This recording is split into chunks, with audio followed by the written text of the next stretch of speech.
I'm really excited to be testing the brand new Roborock Xiaowa Plus E35 robot vacuum. After putting it through all of our usual tests, as well as some brand new tests, I was genuinely impressed. As we've seen in the past, Roborock pays attention to those little details when designing their robots, and the E35 is no exception. So links in the description, and let's get started. In the interest of transparency, Roborock did send me this robot for free to review, but as always, I think you'll see that the tests we do speak for themselves and leave very little room for favoritism on my part. So, starting off with the basics, the Xiaowa Plus E35 is the beefed up version of the E25. Like the E25, the new E35 is a smart navigation robot vacuum, meaning it cleans in nice straight lines instead of randomly bouncing around like many robot vacuums in this price range do. We'll talk more about the navigation later, but the main difference between the E35 and the top of the line S5 is that the S5 does its smart navigation by using a laser on the top, where the E35 uses a combination of gyroscopes, something called an electric eye, and a pretty darn advanced algorithm to accomplish its smart navigation. And by doing it that way, the Roborock E35 can be sold a lot cheaper than the S5,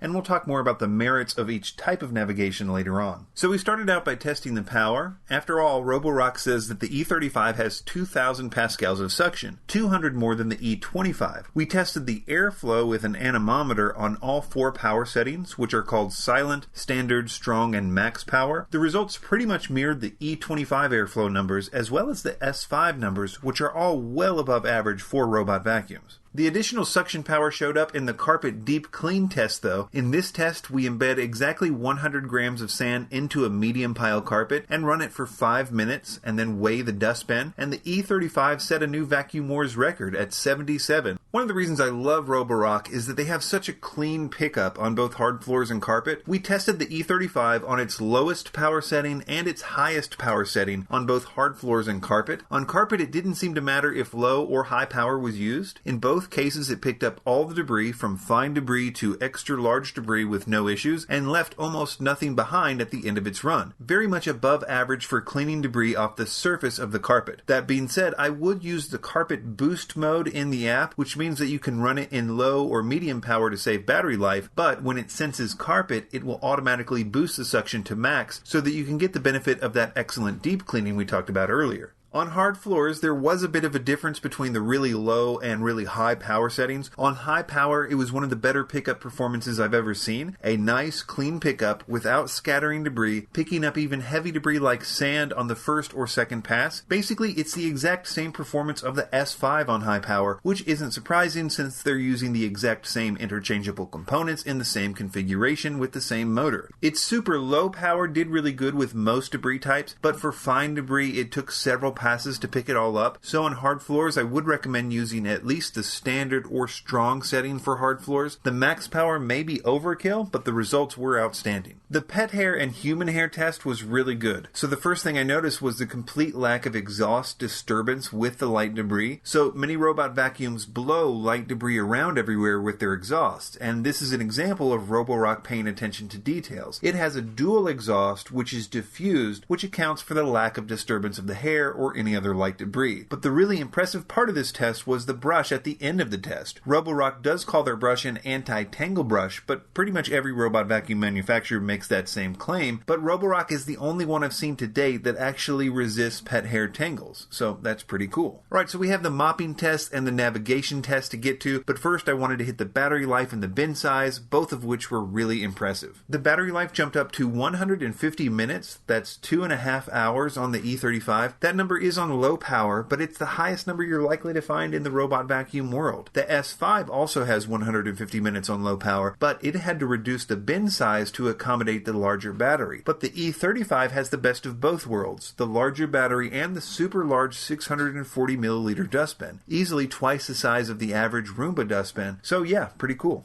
In addition to being a robot vacuum, you can also use the E35 as a mop. Basically, you just fill up the tank with water, attach it to the robot, and you're ready to go. The water slowly saturates the pad, but it's pretty efficient. These little nozzles make sure it only releases water while it's moving. To test this, I took coffee, grape juice, and V8 juice and let it dry overnight to a sticky, hard mess. We've seen in other tests this is pretty tricky to remove, even for electric mops. So the Xiaowa Plus E35 got a pretty good amount after the first complete run, but I did have to run it again to get the rest. Even then, it wasn't all gone. Basically, it was way better than I was expecting, but still, I wouldn't say it's going to replace a regular mop, at least for these kinds of sticky messes. It's more for very light maintenance of hard floors, but for that, it's really good. As far as navigation, as I mentioned, it cleans in straight, efficient lines instead of randomly, which means that its coverage is way better than your typical random navigation robot vacuum. You can see how well it covered the test area. It also did really good at getting to hard-to-reach places like around chair legs. It's especially notable when compared to various random robot vacuums, which aren't nearly as good in terms of coverage. We also tested this in a larger room where again it did what it says it will do, that is cleaning very methodically while navigating around obstacles. Again, check out how this compares to a standard random navigation robot. It's just night and day in terms of coverage. And the fact that it does this without a laser or a camera is really impressive. I also like that it was the first robot since we moved to the new testing room that hasn't disturbed the somewhat flimsy bath mat. It was also way better than average at obstacle avoidance. It had a very light touch on the water bottle and carefully navigated around it in the future. It has a low profile, but the return to dock sensor did cause it to only get 2 of the 4 height clearances, and it was above average at threshold climbing as it was able to climb the 3/4 inch board about half the time.